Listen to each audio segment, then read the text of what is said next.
Hey guys, Troy here, back with another video today. First, I have to kind of apologize for the background.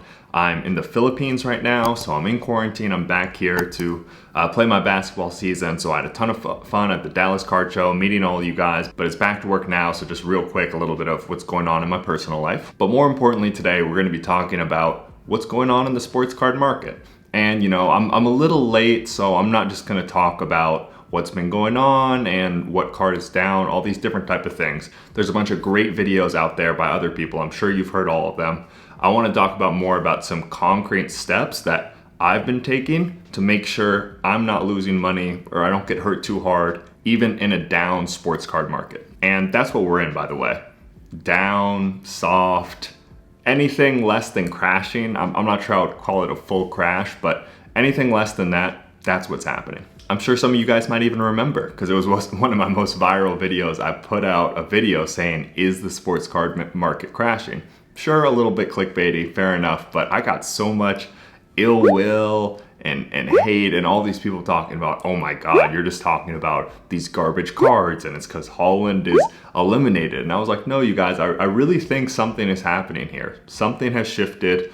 And I was concerned at the time. And I'm by no means claiming to be a mystical oracle or anything like that, because if I was and I knew exactly what was gonna happen, I certainly would have sold some stuff that I've held on to. But nonetheless, I think we're seeing it now. The sports card market is not in the place maybe we would all hope it to be. And I think a large part of it is something I will claim to be a little bit of an oracle about, that everyone was saying, the cycles, the playoff bump, all this stuff, it's so easy. And I was saying, everyone is thinking the same thing, and that's really an issue to me. Once everyone starts talking about free this, free money, everyone's in on the same kind of trick, a lot of times it doesn't work. But yes, everything is down. This is the last thing I'll say kind of about the past before I get into the actual concrete tips. Once again, people were saying, oh, it's only the base, it's only idiots that are losing money. And here, I'll take a card just because this is one I own. Messi Mega Cracks number 35, PSA 8. A solid card, right? Everyone says the legends, you can't lose, all this kind of stuff. I might have even fallen prey to that narrative to an extent. This card, I have a confirmed sale right here for $4,500. I believe this was in the sixes at some point. For some reason, I can't find the comp right now, so we'll just call it 4.5. But in the most recent PWCC auction, 1.4K, 2 months being down that much. I mean, that's crazy. And once again, not the absolute lowest pop card in the world, but if you were going to hold something, I think, 90% of people would say, oh, a Messi rookie card in a fairly high grade seems pretty safe to me. So that's tough to see. All that is tough to see. But the good news is if you don't panic, you'll be okay. And you'll get through this and it's really going to be all right. And that's tip number one.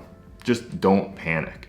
If you have all these cards you've bought, and you just say, F it, I can't do it anymore, I'm selling everything, I'm getting them out. You put them up on auction where right now you're gonna get killed. Then you're gonna lose, and you're gonna lose money. It's just the fact of it. This isn't me saying, hodl or anything like that, or, oh, buy the dip, guys, it's going right back up. Everything is gonna be amazing and cheery and rainbows and butterflies. I'm not saying that, I'm just saying don't panic. If you're holding certain cards, especially good stuff, like I said, that Messi, I hold that Messi for what it's worth. I'm not selling that right now. I'm holding on to it, and I really believe I'll be okay. Even with that, terrible base, that garbage that everyone talks about. Today, Champions League final, congrats to Chelsea, congrats to Kai Havertz.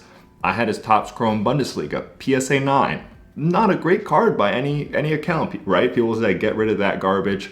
Sold it today for $90 each, even in a down market, making a good amount of profit. Is that because I'm the smartest person in the world or I did this amazing thing?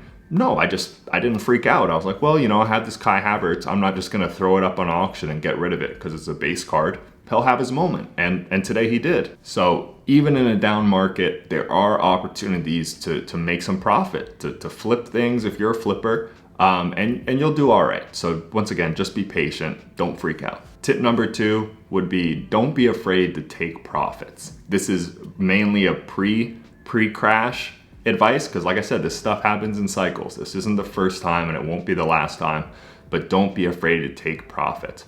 I'll give my personal example. I bought Luka Doncic Prism PSA 9 base a long time ago, got into it for $200, and it got as high as $600 twice. I should have just taken my profit then. I was being greedy. I was like, oh, this is gonna go to 1,000, which in hindsight is crazy. And if I had sold then, I would have been in a good position. Now I ended up selling it for $350 just a couple days ago. So I did all right. But the two lessons from that is, first of all, I already had a profit on it. And even though it's down a little bit, I was like, you know what, let me just lock this in so I have a little bit of flexibility. But once again, I talk a lot about how I ask for advice from people who have really done this. One of the main things they tell me is just don't be afraid. Any profit is good profit. So just lock that stuff in. If you've made something you're comfortable with it, don't be afraid to sell, especially with cards you're gonna see again. Like I said, that Luka Doncic Prism. Rookie PSA 9, it could go up, you know, it could get higher with how he's playing in the playoffs, but I am very, very confident at some point, if I feel a need to buy that card again, I can get into it for the same, if not less, than I just sold it for.